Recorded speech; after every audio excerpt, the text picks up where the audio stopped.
Welcome to public TV news బులెటిన్ల ముందుగా headlines. Doddi Komaraiah జీవిత చరిత్ర భవిష్యత్ తరాలకు ఆదర్శం బిర్లా ఐలయ్య.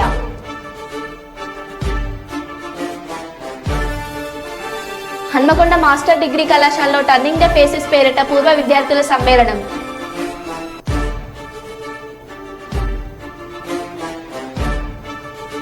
భువనగిరి కాంగ్రెస్ పార్టీ ఎంపీ అభ్యర్థి కిరణ్ కుమార్ రెడ్డికి శాల్వా కప్పి సత్కరించిన కార్యకర్తలు.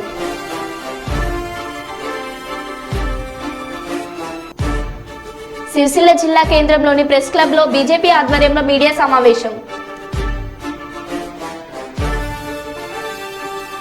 పార్లమెంట్ అభ్యర్థులపై సైబర్ నేరగాళ్ల ఫోకస్. ఇక వివరాల్లోకి వెళ్తే, జయశంకర్ భూపాలపల్లి జిల్లా మహదేవ్పూర్ మండలం కేంద్రంలోని గిరిజన కోఆపరేటివ్ సొసైటీలో అనేకమైన అవినీతికి పాల్పడుతున్న మేనేజర్ హెచ్పీ గ్యాస్ సిలిండర్లు మహదేవ్పూర్ మండలం, కాటారం మండలం, పలిమెల మండలం, ఉత్తరం మండలం బీసీసీ ద్వారా గ్యాస్ సరఫరా చేయడం జరుగుతుంది. తెలంగాణ కాంగ్రెస్ ప్రభుత్వం 6 గ్యారంటీల్లో ఒకటైన గ్యాస్ సిలిండర్ 874 రూపాయల రేటు ఉండగా ఒక్కో గ్యాస్ సిలిండర్పై 1050 నుండి 1100 తీసుకుంటున్నారు. వీరిపై ఎవరు కంప్లైంట్ చేసినా ఎలాంటి చర్యలు తీసుకోవడం లేదని, ఇందులో నుండి మేనేజర్ కమిషన్ వెళ్తుంది కాబట్టి చూసి చూడనట్టుగా ఉంటున్నారు. ఒక డెలివరీ బాయ్ 1,00,000 సంపాదిస్తున్నారు. నెలకు 50,000 నుండి 60,000 రూపాయలు మేనేజర్ తీసుకుంటున్నారు. ఇలా గత 8 సంవత్సరాల నుండి ఇంత అవినీతి జరుగుతుంది. వీరిపై రాజకీయ నాయకుల అండదండలు కూడా ఉన్నాయని అంటున్నారు.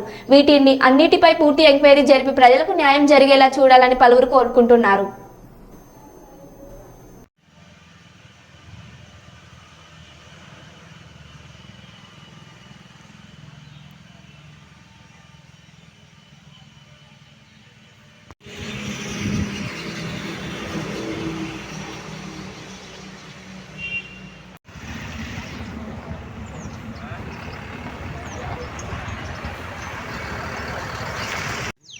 వంట గ్యాస్ 1150 తీసుకుంటాడు. కొంచెం తక్కువ తీసుకోవాలని మనం చేస్తాం. మరి ఇంత అన్యాయం జరుగుతున్నా కూడా గ్యాస్ ఏజెన్సీకి సంబంధించిన మేనేజర్లకు తెలియకుండా, పై అధికారులకు తెలియకుండా ఉంటుంది అని అనుకోవడం ఆశ్చర్యం కలిగిస్తుంది. కావున పై అధికారులు దీనిపై తగిన చర్యలు తీసుకోవాల్సిందిగా ప్రజల తరపున నేను కోరుకుంటున్నాను. భువనగిరి కాంగ్రెస్ పార్టీ ఎంపీ అభ్యర్థి చామాల కిరణ్ కుమార్ రెడ్డి నూతనంగా పెద్ద అంబర్పేట క్యాంప్ ఆఫీసులో ప్రతి కార్యకర్తను కలుస్తూ వారు మాట్లాడారు. ప్రతి కార్యకర్తకు అండగా ఉంటారని, అదేవిధంగా ఈసారి నన్ను భువనగిరి ఎంపీ కాంగ్రెస్ అభ్యర్థిగా ఆశీర్వదించాలని కార్యకర్తలకు సూచించారు. ప్రతి కార్యకర్తను కలుస్తానని అన్నారు. వివిధ నియోజకవర్గాల లీడర్లు, మండల నాయకులు ఎంపీ అభ్యర్థికి శాల్వా కప్పి పూలమాలలతో సత్కరించారు. ఈ కార్యక్రమంలో వివిధ నియోజకవర్గాల కార్యకర్తలు తదితరులు పాల్గొన్నారు.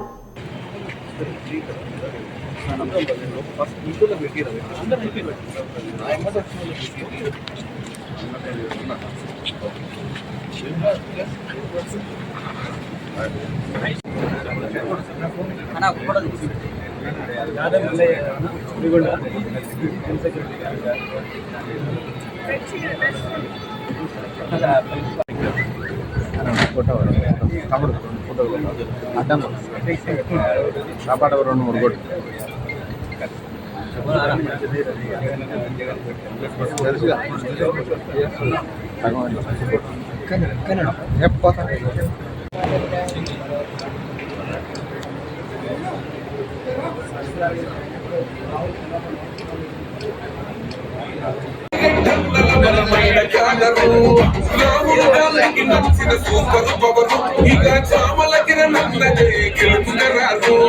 పట్టుదలతో ఎదిగినాడు, పట్టుబడిత ఎడువను ఎదిగిన పొదుకుందది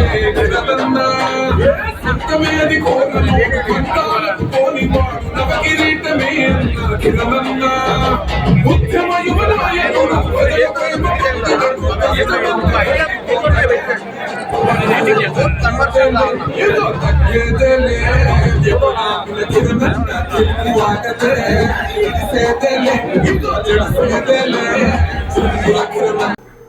రాజన్న సిరిసిల్ల జిల్లా కేంద్రం ప్రెస్ క్లబ్ లో భారతీయ జనతా పార్టీ ఆధ్వర్యంలో మీడియా సమావేశం ఏర్పాటు చేశారు.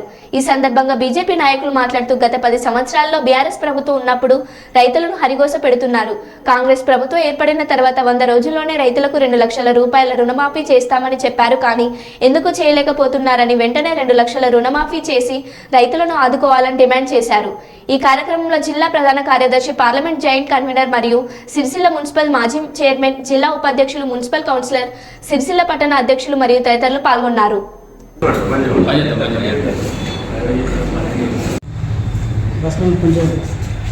గత 10 సంవత్సరాల బీఆర్ఎస్ పార్టీ యొక్క రాక్షస పాలనలో ఏదైతే రైతులు అరగోస పోసుకున్నారో 10 సంవత్సరాలలో అకాల వర్షాలకు ఎన్నిసార్లు పంట నష్టం జరిగినా కానీ కేసీఆర్ గారు తూతూ మంత్రంగా బయటికి వెళ్ళి పరామర్శలు చేసినా కానీ ఇంతవరకు వాటి డబ్బులు ఆ రైతులకు అందలేదు. అదే రకంగా ఇప్పుడున్న ప్రభుత్వం ఏదైతే రైతు ప్రభుత్వం అని చెప్పుకునే కాంగ్రెస్ పార్టీ ఎలక్షన్లో మేనిఫెస్టోలో భాగంగా 6 గ్యారంటీల్లో భాగంగా 420 గ్యారంటీల్లో భాగంగా ఏదైతే రైతులకు న్యాయం చేస్తామని చెప్పుకునే మీరు నిన్నగాక మొన్న అకాల రాళ్ల వర్షానికి ముస్తాబాద్ మండలం, గంభీరావుపేట మండలం, సంగలపల్లి మండలంలో సుమారుగా 900 ఎకరాల పంట నష్టం జరిగింది. మరి దానికి గాను గౌరవ పార్లమెంటు సభ్యులు బండి సంజయ్ కుమార్ గారు నిన్న రైతుల కోసం దీక్ష చేసినారు. దానికి గాను ఎకరాకు ఒక 20,000 రూపాయలు నష్టపరిహారం చెల్లించమన్నారు. ఇదైతే రైతులు లాగౌట్ పెట్టుకొని కష్టపడి డబ్బులు బయట తీసుకొని వచ్చి వ్యవసాయం చేసినారు, లాగౌట్ కూడా రాని పరిస్థితి ఉంది. కనుక ఎకరాకు 20,000 తోటి న్యాయం చేయాలి రాష్ట్ర ప్రభుత్వం అని చెప్పి బండి సంజయ్ గారు కోరినారు. అదే రకంగా భారతీయ జనతా పార్టీ నుండి ఈరోజు కాంగ్రెస్ పార్టీని డిమాండ్ చేస్తున్నాం.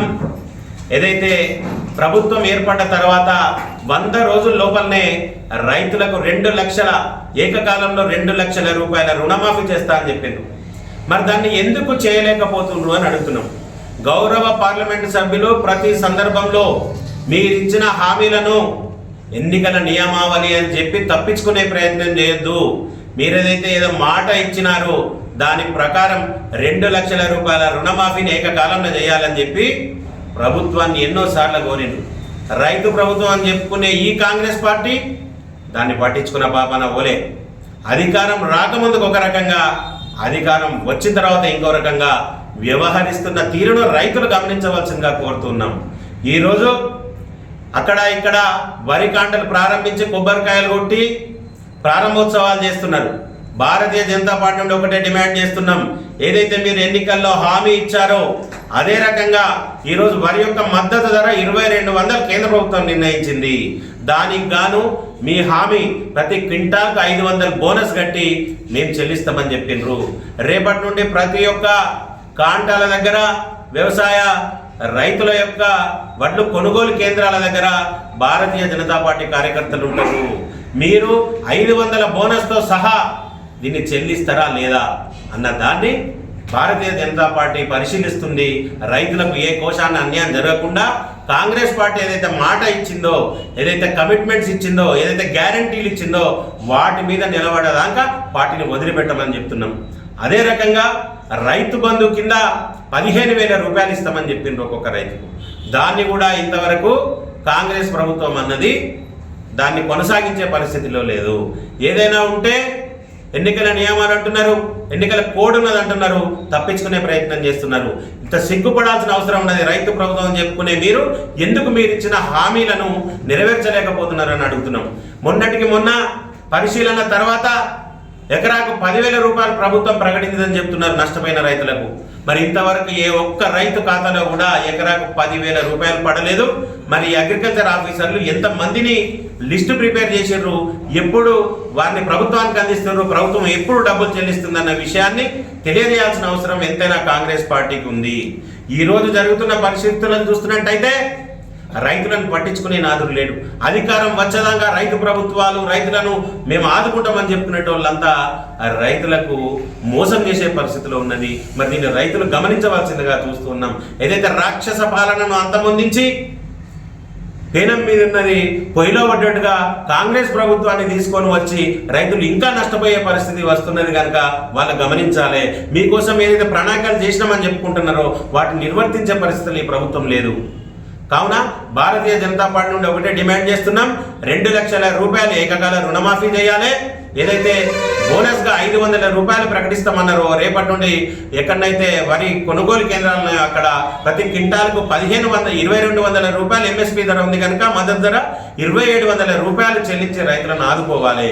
అదే రకంగా ఏదైతే ఫసల్ బీమా యోజన కింద ఇప్పుడు నష్టపోయిన రైతులకు మీరు ఎంక్వైరీ చేసి నష్టాలను గుర్తించి పైసలు ఇచ్చే బదులు ఫసల్ బీమా యోజన ఏదైతే కేంద్ర ప్రభుత్వం ఉందో దాన్ని రాష్ట్రంలో అమలు చేయాలా, ఆ దిశగా కాంగ్రెస్ ప్రభుత్వం ఆలోచన చేయాలని చెప్పి భారతీయ జనతా పార్టీ నుండి డిమాండ్ చేస్తున్నాం.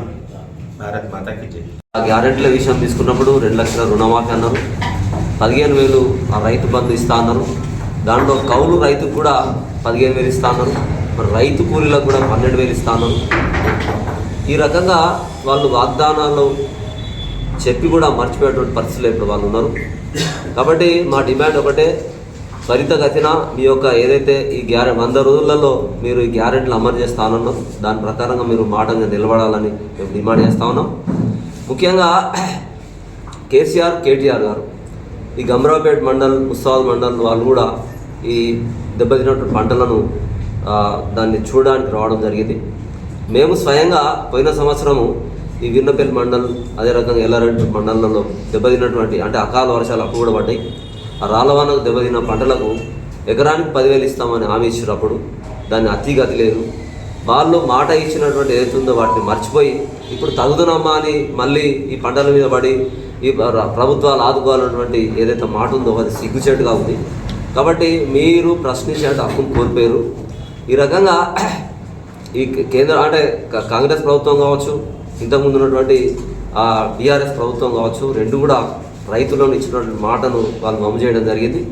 మరి ఇప్పుడున్నటువంటి ప్రభుత్వం కాంగ్రెస్ అవుతుందో తప్పకుండా ఈ యొక్క బాధలను అంటే ఇప్పుడు ఈ కల్లాలు స్టార్ట్ అయినాయి, ఆ జోగు కూడా స్టార్ట్ అయింది. తాలు తరువు లేకుండా ఆ ఎంఎస్పీ 2200 ప్లస్ వీళ్ళు ఇస్తానటువంటి 500 కలిపి 2700 ఇవ్వాలని మేము డిమాండ్ చేస్తా ఉన్నాం. తప్పకుండా మేము రైతుల పక్షాన పోరాడతాం. అంతేకాకుండా రాబోయే 2-3 రోజులలో మరి సిరిసిల్ల పట్టణం ఏదైతే ఈ మన పవర్లూమ్ సంబంధించినటువంటి ఈ బతుకమ్మ చీరలు ఏవైతున్నాయో మరి దాని బకాయిలు 270 కోట్లు ఇప్పటివరకు విడుదల కాలేదని తెలుస్తూ ఉన్నది. మొత్తం ఈ ఇంతకు ఉన్నటువంటి బీఆర్ఎస్ ప్రభుత్వం ఈ కేటీఆర్ గారు చేసినటువంటి పుణ్యమాని మొత్తం సిరిసిల్ల అంతా దరిద్రంలోకి వెళ్ళిపోయింది. మొత్తం పవర్లూమ్ పరిశ్రమ అంతా సర్వనాశనం అయిపోయింది. దాదాపు 7,000 లూమ్లని పలగొట్టి స్క్రాప్ కింద అమ్ముతున్నారు. వర్కర్ టు ఓనర్ పథకం పూర్తిగా దిగజారి ఓనర్ టు వర్కర్కి అయిపోయింది. ఆసాములందరూ కూడా పని లేక దీనస్థితిలో వీళ్ళు ఈ రకంగా దిగజారిపోయినారు. ప్రభుత్వం ఇటువంటి ప్రభుత్వం అయినా ఆలోచించి త్వరితగతిన కనీసం ఈ సంవత్సరం 2 సంవత్సరాల పాటు ఏదో రకంగా వాళ్లకు ఒక సాయాన్ని అందించి ఒక రకమైనటువంటి సైజింగ్లు, పవర్లూమ్లు, కాటన్ పరిశ్రమ తాత్కాలికంగానైనా ఉపశమనం ఇచ్చేటువంటి ఒక ఆలోచన తీసుకొచ్చి ఈ నడిపితే తప్ప ఈ కార్మికులు బతకలేని పరిస్థితి. ఆ రకంగా ఆలోచించాలి. లేకుంటే మేము కూడా ఆ యొక్క కార్మిక తరఫున కావచ్చు, పరిశ్రమ తరఫున తప్పకుండా భారతీయ జనతా పార్టీ నిలదీసి అడుగుతుందని మేము తెలియజేస్తాము. తెలంగాణ సాయుధ పోరాట యోధుడు దొడ్డి కొమరయ్య 97వ జయంతిని పురస్కరించుకొని జనగామ జిల్లా దేవరపల్లి మండలంలోని కడవెండి గ్రామంలో ఆయన స్తూపానికి పూలమాలలు వేసి ఘనంగా నివాళులర్పించిన ప్రభుత్వ విప్ ఆలేరు ఎమ్మెల్యే బిర్లా ఐలయ్య పాలకుర్తి నియోజకవర్గ కాంగ్రెస్ పార్టీ ఇన్ఛార్జ్ ఝాన్సీరెడ్డి అనంతరం ఆయన జీవిత చరిత్రకు నిదర్శనంగా సినిమా షూటింగ్ ప్రారంభించారు. ఈ సందర్భంగా వారు మాట్లాడుతూ ఇండియన్ పీపుల్స్ ఫిలిం బ్యానర్ పై దర్శకుడు సేవా సతీ ఆధ్వర్యంలో తెలంగాణ రైతాంగ సాయుధ పోరాట యోధుడు దొడ్డి కొమరయ్య జన్మదినం పురస్కరించుకొని దొడ్డి కొమరయ్య తెలంగాణ ప్రజానీకానికి తెలియపరచాలనే సేవా సమితి ఆశయం గొప్పదన్నారు.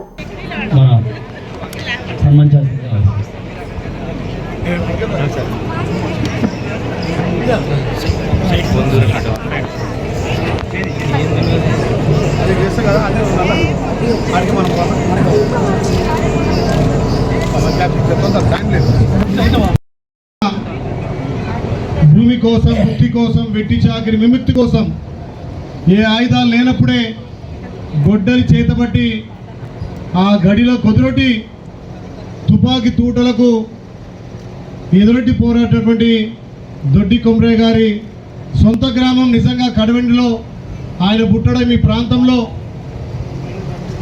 తొలి పోరాట యోధుడు. ఇలా తెలంగాణకు తలమానికంగా ఈ గ్రామాన్ని ప్రపంచంలో చూపించడానికి కడవెండి అంటే పోరాటాల గడ్డ. ఆ రోజు ఆ పోరాటాలు మనం చూడలేదు.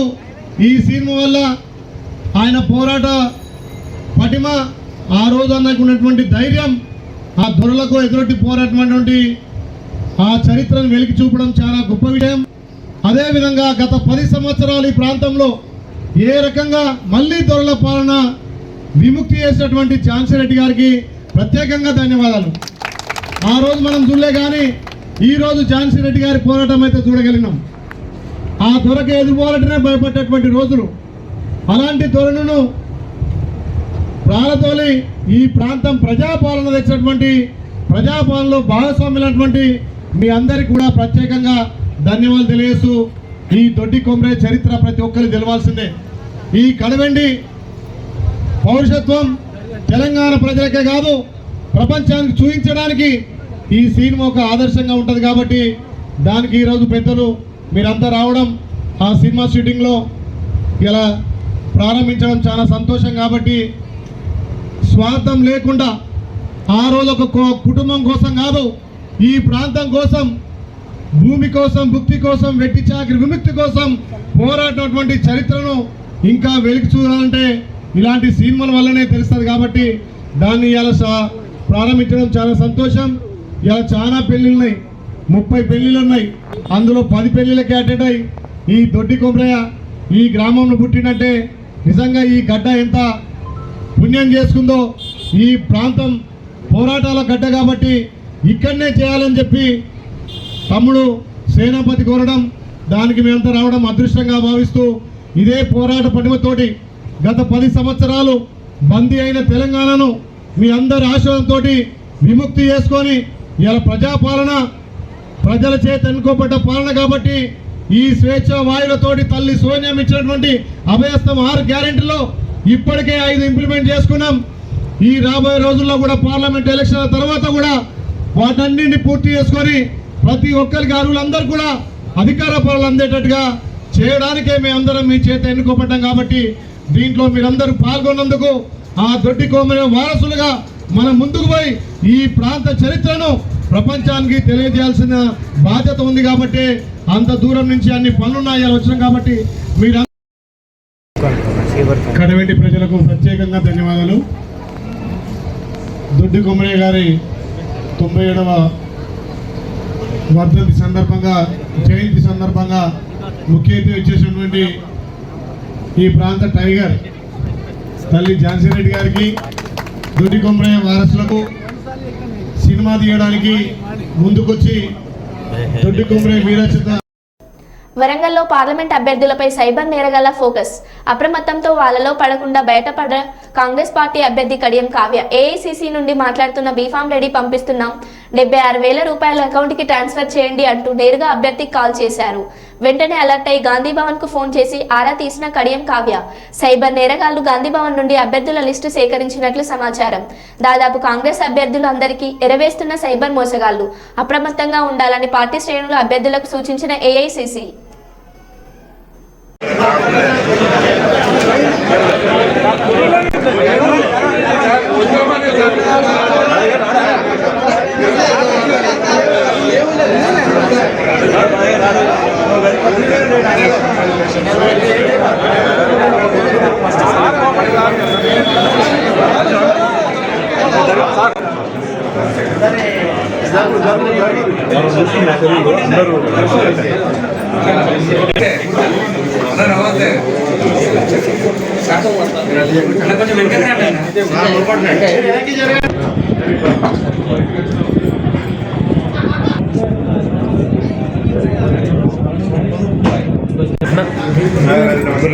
అన్న మీకు సైడ్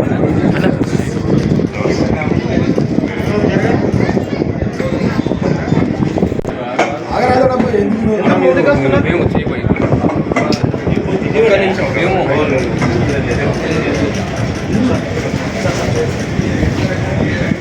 జై కాంగ్రెస్, జై కాంగ్రెస్. నాగరాజ్ సార్ నాయకత్వం వర్ధిల్లాలి. నాగరాజ్ సార్ నాయకత్వం వర్ధిల్లాలి. జై కాంగ్రెస్, జై కాంగ్రెస్.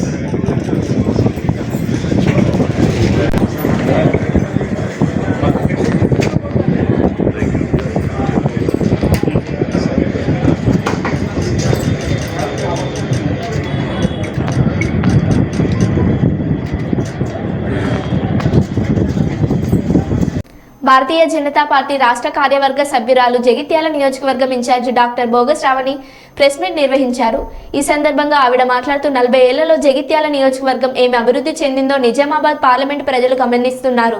ఎంపీగా ఓడితేనే మంత్రి అవుతారు, అప్పుడు జగిత్యాల అభివృద్ధి చేయండి. అధికారం వచ్చాక మీ ఇంటి ముందు రోడ్డు వేయించుకున్నారు, కానీ జగిత్యాల పట్టణ ప్రధాన రోడ్డు సంగతి మర్చిపోయారని అన్నారు. అలాగే మోడీ సైనికుడు అరవింద్ అన్నను గెలిపిస్తే కేంద్ర మంత్రి అయి ప్రాంతాన్ని అభివృద్ధి చేస్తారన్నారు. గౌరవనీయులైనటువంటి జీవన్ రెడ్డి అంకుల్ గారికి హృదయపూర్వక శుభాకాంక్షలు. ఎంపీగా టికెట్ వచ్చినట్టుంది, తిరుగుతున్నట్టున్నారు. నేను చెప్పాము. మొన్న జరిగినటువంటి ఎలక్షన్లలో నేను ప్రచారం చేస్తున్నప్పుడు అన్నాను, నేను ప్రజలందరితో అన్నాను, ప్రజలందరికీ కూడా గుర్తే విషయం. జీవన్ రెడ్డి అంకుల్ గారు తిరుగుతున్నారు, కానీ ఈ ఆల్రెడీ ఎమ్మెల్సీ పదవి ఉంది, ఎమ్మెల్యేగా మళ్ళీ పోటీ చేస్తున్నారు. పదవి ఉన్నా కూడా ఎమ్మెల్యేగా ఓడిపోతే మళ్ళీ ఎంపీ టికెట్ తెచ్చుకొని మళ్ళీ ఎంపీ కూడా పోటీ చేస్తా అంటారని అప్పుడు నేను చెప్పిన. ఇప్పుడు నిజంగానే అది జరిగింది. ఇప్పుడు ఎంపీ ఓడిపోతే కూడా మళ్ళీ మినిస్ట్రీ తెచ్చుకుంటారు. పెద్ద బాధపడే విషయం ఏం లేదు, అది కూడా జరుగుతుంది. ఎందుకంటే అన్నీ నాకే కావాలని అనుకుంటున్నారు జీవన్ రెడ్డి అంకుల్ గారు. సరే, మీరు అనుకున్నారు, అది మీ పర్సనల్ విషయం, మీ పార్టీ విషయం. ఒక్కటి మాత్రం మీరు గుర్తుపెట్టుకోవాలి జీవన్ రెడ్డి అంకుల్ గారు, మీరు ఈ మధ్య పసుపోటు గురించి కొన్ని అసత్య ప్రచారాలు చేస్తూ ఉన్నారు, ఇష్టం ఉన్నట్టు మాట్లాడుతూ ఉన్నారు, నోరు పారేసుకుంటున్నారు. పసుపోటు వస్తుందా పోతుందా అన్నట్టుగా మాట్లాడుతున్నారు. మరి మీరు విద్యావంతులే కదా, ఇన్ని సంవత్సరాలు రాజకీయ జీవితంలో ఉన్నారు కదా, మీకు ఆ మాత్రం కూడా తెలియదా? గెజిట్ గురించి తెలియదా? ఇగో రాజపత్రం మేము చూపిస్తున్నాం. గౌరవనీయులు నిజామాబాద్ పార్లమెంట్ సభ్యులు అరవింద్ అన్న గారు ఇచ్చిన మాట ప్రకారం, బాండ్ రాసిచ్చిన ప్రకారం పసుపోటు తీసుకొని వచ్చిండ్రు. ఇక దానికి సంబంధించినటువంటి గెజెట్ రాజపత్రం మీకు డౌట్ ఉంటే పంపిస్తాను, చదువుకోండి. తెలిసి కూడా కావాలని ఎన్నికల కోసం రాజకీయాలు చేస్తూ రైతులను మభ్యపెట్టేలా చూడకండి. ఎందుకంటే ఆల్రెడీ పసుబోర్డుకు గెజెట్ వచ్చింది, నేషనల్ పసుబోర్డునే తీసుకొని వచ్చి ఇక్కడ పెడతా అని చెప్పిండ్రు. స్వయాన మోదీ గారు వచ్చే విషయం చెప్పిండ్రు నిజామాబాద్కి వచ్చి. మరి మీ అందరికీ తెలుసు, ప్రజలందరూ కూడా చూసిండ్రు. మార్కెటింగ్ విధానాలను స్పష్టంగా అవలంబిస్తూ అరవింద్ అన్న గారు ఈ రోజున క్వింటాల్కి పసుపు ధర ఎంత ఉంది? 20,000 దాటింది. అవునా? అది కూడా తెలుసు. పసుపు రైతుల కళ్ళలో సంతోషం కనిపిస్తుంది. పసుపోటు సెంటర్స్, పసుపు ఎక్కడెక్కడైతే పండుతుందో అక్కడక్కడ కూడా ఖచ్చితంగా సెంటర్స్ వచ్చి తీరుతాయి. నేషనల్ పసుపోటే వచ్చిన తర్వాత సెంటర్స్ వస్తాయి. మరి అది రాకముందే ఇప్పటికే క్వింటాల్కి 20,000 దాటింది. అది వచ్చిన తర్వాత ఇంకా మెరుగ్గా ఉంటాయి పరిస్థితులు. పసుపు రైతుల కళ్ళల్లో ఆనందం చూస్తే మీ కళ్ళల్లో నిప్పులు ఉంటున్నట్టున్నాయి, నిప్పులు చెరుక్కుంటున్నట్టున్నారు మీ కళ్ళల్లో జీవన్ రెడ్డి అంకుల్. రైతుల పక్షాన నిలబడతా అన్నారు, మరి రైతులు ఆనందంగా ఉంటే చూడలేకపోతున్నారు అనుకుంటా. ఇదేనా మీరు చేసేది? అరవింద్ అన్న గారు వచ్చిన తర్వాత వారు వచ్చి 4.5 సంవత్సరాలని వారు చెప్తా ఉన్నారు, కానీ వారు నిజంగా వారి పీరియడ్ 3 సంవత్సరాలు. ఎందుకంటే 2 సంవత్సరాల పీరియడ్ కరోనాలోనే పోయింది. ఆ 3 సంవత్సరాల పీరియడ్లో పసుపు బోర్డు తీసుకొని వచ్చిండ్రు, మ్యాంగో రైతుల కోసం కిసాన్ రైలు వేపించిండ్రు. ఆర్ఓబీలు గతంలో నిజామాబాద్లో గంజ్ ఏరియాలో ఒక ఆర్ఓబీ ఉండేది. గౌరవనీయులు శ్రీనివాస్ గారు, వారి తండ్రి గారు శ్రీనివాస్ గారు 1989, 1994 పీరియడ్లో ఆర్ఓబీ ఒకటి కట్టించిండ్రు. ఇప్పుడు వారు వచ్చిన తర్వాత 6 ఆర్ఓబీలు, ఒక ఆర్ఓబీ వారి హయాంలో జరుగుతున్నాయి. ఆర్మూర్ దగ్గర ఉన్నటువంటి, గోవింద్పేట దగ్గర ఉన్నటువంటి ఒక ఆర్ఓబీ ఆల్రెడీ స్టార్ట్ అయిపోయింది, ప్రజలకు అందుబాటులో ఉంది. అందుబాటులో ఉంది ఒకటి. అదేవిధంగా నిజామాబాద్ ప్రజల దశాబ్దాల కళ మాధవ్ నగర్ ఆర్ఓబీ, అది కూడా తొందరలోనే స్టార్ట్ అయిపోతుంది. పనులు నడుస్తూ ఉన్నాయి.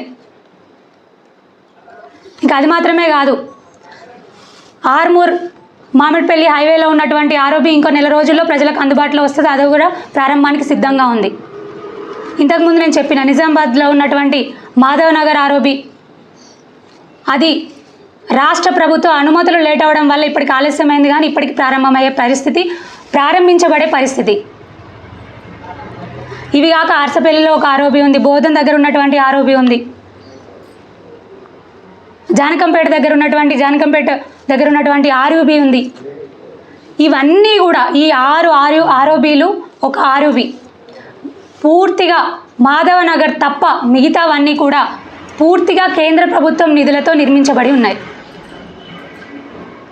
మాధవ్ నగర్ ఆర్ఓబి కూడా 50% కేంద్ర ప్రభుత్వం, 50% రాష్ట్ర ప్రభుత్వం ఉంది వాటా. అసలు మీ హయాంలో, సరే మీ 40 సంవత్సరాల రాజకీయ జీవితంలో జగిత్యాల్లో, నేను మొత్తం పార్లమెంట్ సెగ్మెంట్ మాట్లాడలేను, మరి జగిత్యాల్లో ఒక్క ఆర్ఓబి అయినా కట్టిందా? ఒక్క ఆర్ఓబి అయినా నిర్మించిందా? సరే అంతెందుకు, మీ 40 ఏళ్ళ రాజకీయ జీవితంలో జగిత్యాల జిల్లాలో ఒక వర్గంలో ఒక్క మచ్చుతునకైనా ఉందా? మీ మార్క్ ఒక్కటైనా ఉందా? మీరు సాధించింది ఒక్కటి చెప్పండి. ఎంత పదవులు అనుభవించిండ్రు, చీమంత పనులు చేసినా అని చెప్పుకుంటున్నారు. మొన్న ఏదో దగ్గర చెప్తున్నారు, జగిత్యాల్లోని 50 రోడ్డుని నేను 60 ఫీట్లు చేసినా అని చెప్పుకుంటున్నారు. అంకుల్, మీకు చీమంత అనిపిస్తలేదా అది? నేను చైర్పర్సన్ ఉన్న 3 సంవత్సరాల్లో దాన్ని గెజెట్ తీసుకొని వచ్చి 100 ఫీట్లకు పెంచినాం. మీరు 40 సంవత్సరాల్లో కనీసం దాన్ని ఎక్స్టెన్షన్ కూడా చేయలేకపోయినరు. కానీ ఇప్పుడు వచ్చి మాట్లాడతారు. ఏం చెప్పిండు మొన్న? ఢిల్లీకి రైలేపిస్తారంట జగిత్యాల నుంచి. ఏ విధంగా సాధ్యం అంకుల్? జగిత్యాల్లోని 50 రోడే చేయలేదు, ఢిల్లీకి రైలేపిస్తారంట. అంకుల్, మీ హయాంలో చెరుకు రైతులు నాశనమైనరు. 3 సార్లు కమిటీ వేసుకున్నారు చెరుకు ఫ్యాక్టరీ గురించి. అంటే ఇప్పుడు ఏదో ఓట్ల కోసం చెరుకు ఫ్యాక్టరీ తెరిపిస్తామని తిరుగుతున్నారు. అరవింద్ అన్న గారు ఇదే చెరుకు ఫ్యాక్టరీ కోసం పాదయాత్ర చేసిండు. గోధుమ చెరుకు ఫ్యాక్టరీ కోసం పసుపోటు తీసుకొని వచ్చి చూపించిండు. ఖచ్చితంగా పసుపోటు తీసుకొని వచ్చి, నేషనల్ పసుపోటు తీసుకొని వచ్చినప్పుడు అర్పించడం చాలా సింపుల్ ఇష్యూ. ఖచ్చితంగా అది మాత్రం అవుతుంది. అంటే పోయి తిరుగుతూ ఉన్నారు. మరి గతంలో 2 సార్లు కమిటీలో మీరు ఉన్నారు కదా, చెరుకు ఫ్యాక్టరీ కోసం వేసుకున్న కమిటీలో. మరి అప్పుడే మూత పడిపోయింది, అప్పుడేం చేయలేకపోయినారు? ఇప్పుడేదో ఎలక్షన్ స్టంట్ కోసం, రాజకీయాల కోసం, రైతుల్ని మభ్యపెట్టడం కోసం మేము తెరిపిస్తామని తిరుగుతున్నారు. నిజంగా చెప్పాలంటే మీ హయాంలో మీ వల్ల చెరుకు రైతులు నాశనమైనరు, పసుపు రైతులు నాశనమైనరు, మామిడి రైతులు నాశనమైనరు. మరో బులెటిన్లో మళ్ళీ కలుద్దాం. Stay tune.